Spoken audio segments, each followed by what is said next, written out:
ಈಗ ಈ ಕೆಲಸಗಾರರನ್ನ ಹ್ಯಾಂಡಲ್ ಮಾಡೋದು ಬಹಳ ಡಿಮಾಂಡಿಂಗ್ ಇರ್ತಾರಂತೆ, ಹೌದಾ? ಆಮೇಲೆ ಈ ಸ್ಕೇರ್ಸಿಟಿ ಯಾಕೆ ಹೆಚ್ಚು ಕಾಡುತ್ತೆ? ಕೊರತೆ ನೋಡಿ, ಯಾಕೆ ಹೆಚ್ಚು ಕಾಣುತ್ತೆ? ಯಾವತ್ತು ನೋಡಿ, ಇವತ್ತು ಪ್ರಪಂಚದಲ್ಲಿ ಪ್ರತಿಯೊಬ್ಬರು ಬೆಳಿಬೇಕು ಅನ್ನೋ ಒಂದು ಆಸೆ ಇದೆ. ಬೆಳಿಬೇಕು ಕೂಡ, ಆಸೆ ಅಲ್ಲ, ಅದು ಬೇಕು, ನೀಡು. ಇವತ್ತು ಏನಾಗಿದೆ ಅಂದರೆ, ಒಂದು ವರ್ಗ, ನಾನು ಅದನ್ನು ಕೂಡ ಬಾಯ್ಬಿಟ್ಟು ಹೇಳಲಿಕ್ಕೆ ಇಷ್ಟಪಡಲ್ಲ, ಅವರ ಒಂದು ಆದಾಯಗಳು ತುಂಬ ಸಣ್ಣ ವಯಸ್ಸಲ್ಲಿ ದೊಡ್ಡ ಆದಾಯನ ಗಳಿಸುವಂಥ ಒಂದು ಕ್ಷೇತ್ರ ಇದೆ. ಅದನ್ನು ಬಿಟ್ಟರೆ ಬಾಕಿ ಎಲ್ಲ ಕ್ಷೇತ್ರಗಳಲ್ಲೂ ಏನಾಗುತ್ತದೆ, ಆ ಮಟ್ಟದಲ್ಲಿ ಆ ಒಂದು ಏಜ್ ಬರೋ ತನಕ ಅವರಿಗೆ ಸಂಪಾದನೆ ಮಾಡೋಕ್ಕಾಗಲ್ಲ. ಯಾರೋ ಒಬ್ಬ ಡಾಕ್ಟ್ರ್ ಆದರೂ ಕೂಡ ಅದು ಒಂದು ಒಳ್ಳೆ ಇದು ಮಾಡಬೇಕಾದ್ರೆ ಅವ್ರು 35-40 ವರ್ಷ ಅವ್ರ ಹೌಸ್ಗೆ ಎಲ್ಲ ಮಾಡಿ, ಹೌಸ್ ಸರ್ಜನ್ ಮಾಡಿ, MD ಮಾಡಿ ಒಬ್ಬರು ಇಂಜಿನಿಯರು ಅವ್ರ ಎಕ್ಸ್ಪೀರಿಯನ್ಸ್ ಗೇನ್ ಆದಮೇಲೆ ಅವರಿಗೆ ಬರೋಕ್ಕೆ, ಒಂದು ಚಾರ್ಟೆಡ್ ಅಕೌಂಟೆಂಟ್ ಒಂದಷ್ಟು ವರ್ಷ ಆದಮೇಲೆ ಬರುತ್ತೆ. ಅಷ್ಟೊಂದು ಅವರು 35 ವರ್ಷ ಆಗಿಬಿಟ್ಟಿರುತ್ತೆ, 30-35 ವರ್ಷ ಆಗಿಬಿಟ್ಟಿರುತ್ತೆ. ಇವತ್ತು 18-20 ವರ್ಷದವರು ತುಂಬ ಹಣವನ್ನು ಗಳಿಕೆ ಮಾಡುವಂಥ ಒಂದು ವ್ಯವಸ್ಥೆ ಇರೋದ್ರಿಂದ ಅದನ್ನು ಸ್ವಲ್ಪ ಜನ ನೋಡ್ತಾರೆ. ಆವಾಗ ಏನಾಗುತ್ತೆ, ಇವರು ನಿರಾಸೆ ಪಡ್ತಾ ಇದ್ದಾರೆ. ಅವರಷ್ಟು ಬೇಗ ಗ್ರೋತ್ ಆಗ್ತಾ ಇದ್ದಾರೆ, ನಮ್ಮ ಕೈಲಿ ಆಗಲ್ಲವಲ್ಲ ಅನ್ನೋ ಗ್ರೋತ್ ನಿರಾಸೆ ಪಡ್ತಾ ಇದ್ದಾರೆ. ಆದರೆ ಹಿಂದಿನಿಂದ ನಡೆದು ಬಂದಂಥ ದಾರಿಗಳು ಏನಿದ್ರು ನಮ್ಮ ಟ್ರೆಡಿಷನಲ್ ಜೀವನಗಳಲ್ಲಿ ಎಲ್ಲದೂ ಒಂದೊಂದು ಕಾಲಕ್ಕೆ ತಕ್ಕಂತೆ ನಡ್ಕೊಂಡು ಬರ್ತಾ ಇದೆ. ವಿಪರೀತವಾದ ಒಂದು ಆಸೆ ಆಕಾಂಕ್ಷೆಗಳನ್ನ ಇಟ್ಕೊಂಡು ಅದನ್ನು ಆಸೆ ಇರಬೇಕು, ದುರಾಸೆ ಆಗಬಾರ್ದು. ದುರಾಸೆಗೆ ಒಳಪಡದೇ ಇದ್ದರೆ ನಿಜವಾಗ್ಲೂ ಏನೋ ಇವತ್ತು ಒಳ್ಳೆ ಜೀವನ ನಡೆಸಬಹುದು. ಈಗ ನಾಳೆಯಿಂದ ಒಬ್ಬ ಉದ್ಯಮಿ ಆಗಬೇಕು, ಹೋಟೆಲ್ ಉದ್ಯಮಿ ಆಗಬೇಕು ಅಂತ ಯಾರಾದರೂ ಕನಸು ಕಂಡಿದ್ರೆ ಅವರಿಗೊಂದು 5 ಸೂತ್ರಗಳನ್ನು ಹೇಳಿ. ಮೊದಲನೇದಾಗಿ ಅವರು ಟ್ರೈನಿಂಗ್ ಬೇಕು ಅವರಿಗೆ. ಅಂದರೆ ಬೇರೆ ರೆಸ್ಟೋರೆಂಟ್, ಹೌದು, ರೆಸ್ಟೋರೆಂಟ್ ಎಲ್ಲರೂ ಆಗಲಿ, ಒಳನೋಟ ಹೊರನೋಟ ಅಂತ ಏನು ಹೇಳ್ತಿರೋ, ಹೊರನೋಟ ಒಂದೇ ಉಪಯೋಗ ಆಗಲ್ಲ, ಒಳನೋಟ ಕೂಡ ಬೇಕು. ಒಂದು ನಿಭಾಯಿಸಬೇಕಾದ್ರೆ ಇವತ್ತು ನೋಡಿ, ಆಹಾರ ಉದ್ಯಮದಲ್ಲಿ ನಮ್ಮದೇ ಆದಂಥ ಒಂದು ರುಚಿ, ನಿಮ್ಮದೇ ಆದಂಥ ಒಂದು ರುಚಿ. 100 ಹೋಟ್ಲುಗಳಿದೆ, 100 ಹೋಟ್ಲುಗಳಲ್ಲಿ ಕೂಡ ಒಂದೇ ಥರ ತಿಂಡಿ ಇರೋದಿಲ್ವಲ್ಲ. ಅದೇ ಒಬ್ಬ ಆ ಓನರ್ನ ಆಸಕ್ತಿ ಮೇಲೆ ಆ ಹೋಟ್ಲ ತಿಂಡಿಗಳಿರುತ್ತೆ.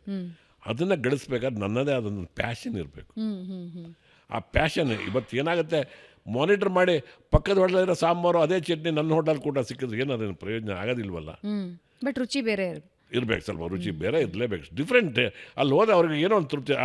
ಇವತ್ತು ಇಲ್ಲಿ ಬಂದರು, ಇಲ್ಲಿ ನಾಳೆ ಅಲ್ಲೂ ರುಚಿಯಾಗಿ ಕಾಣಬೇಕು, ಇಲ್ಲೂ ರುಚಿಯಾಗಿ ಕಾಣಬೇಕು. Some different taste is need. ಇದೆಲ್ಲ ಏನಾಗುತ್ತೆ, ಒಂದು ಪ್ಯಾಷನ್ ಇರಬೇಕು. ಅವರು ಮೊದಲು ಅದರ ಅರಿವು ತೊಗೊಳ್ಬೇಕು, ತಿಳ್ಕೊಳ್ಬೇಕು.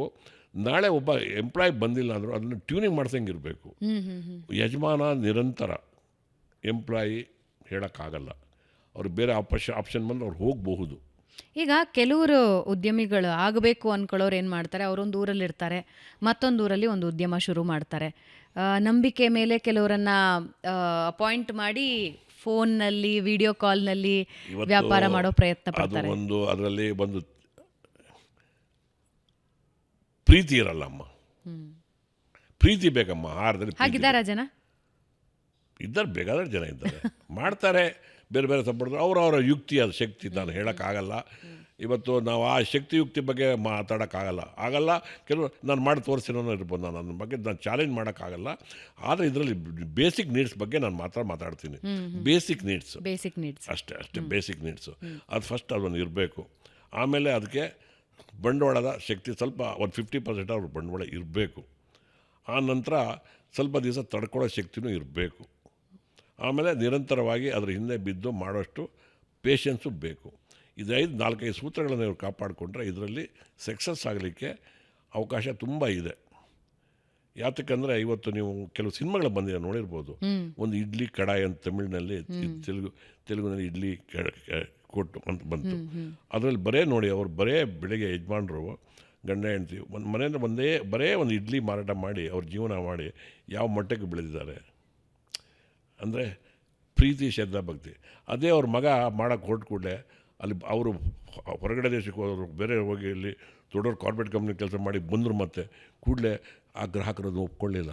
ಕಷ್ಟಪಟ್ಟು ಅಪ್ಪನನ್ನು ಏನು ಮಾಡ್ತಿದ್ರು ತಿಳ್ಕೊಂಡು ಮಾಡೋಕ್ಕೆ ಶುರು ಮಾಡಿದ್ರು. ಆವಾಗ ಪ್ರೀತಿ ಬೆರ್ತಿತ್ತು ಅದರಲ್ಲಿ. ಆವಾಗ ಅದು ಹಾಗೆ ಫ್ಲರಿಶ್ ಆಯಿತು. ಆಹಾರ ಉದ್ಯಮದಲ್ಲಿ ಪ್ರೀತಿ ಬೇಕು, ನಮ್ಮ ಸ್ವಂತ ಆಸಕ್ತಿ ಬೇಕು. ಇದು ಬೇರೆ ಬಿಸ್ನೆಸ್ ಮೇಲೆ, ಟ್ರೇಡಿಂಗ್ ಬಿಸ್ನೆಸ್ ಅಲ್ಲ ಇದು. ದಿಸ್ ನಾಟ್ ಫಾರ್ ಟ್ರೇಡಿಂಗ್, ದಿಟ್ ಸೇವೆ. ದಯವಿಟ್ಟು ಇದನ್ನು ನಾವು ಬಿಸ್ನೆಸ್ ಅನ್ನೋದಕ್ಕಿಂತ ಸೇವೆ ಅಂತ ಕರೆಯೋಣ. ಸೇವಾ ಮನೋಭಾವನೆ ಇರಬೇಕು ಇದರಲ್ಲಿ. This service, food service. ವ್ಯಾಪಾರ ಅಂದರೆ ಓಕೆ, ನಮ್ಮ ಆಡು ಭಾಷೆ ನಾವು ವ್ಯಾಪಾರನ ಕರಿತೀವಿ, ಆದರೆ ನನ್ನ ನಂಬಿಕೆ ಇದು ಸರ್ವೀಸು. ಆ ಸರ್ವೀಸ್ ಓರಿಯೆಂಟೆಡ್ ಪೀಪಲ್ಲೇ ಆಗಿರಬೇಕು. ಒಬ್ಬ ನರ್ಸ್ ಆಗಬೇಕಾದ್ರೆ ಅವರಲ್ಲಿ ಕ್ವಾಲಿಫಿಕೇಷನ್ಗಿಂತನೂ ಆ ಮನೋಭಾವನೆ ಅವರಲ್ಲಿ ಇರಬೇಕು. ಅವರು ಅದನ್ನು ಸಕ್ಸಸ್ ಮಾಡೋಕ್ಕೆ ಸಾಧ್ಯವಾಗ್ತದೆ. ಸರ್ವಿಸ್ ಸೆಕ್ಟ್ರೇ ಬೇರೆ, ದಿ ಸರ್ವಿಸ್ ಸೆಕ್ಟರ್.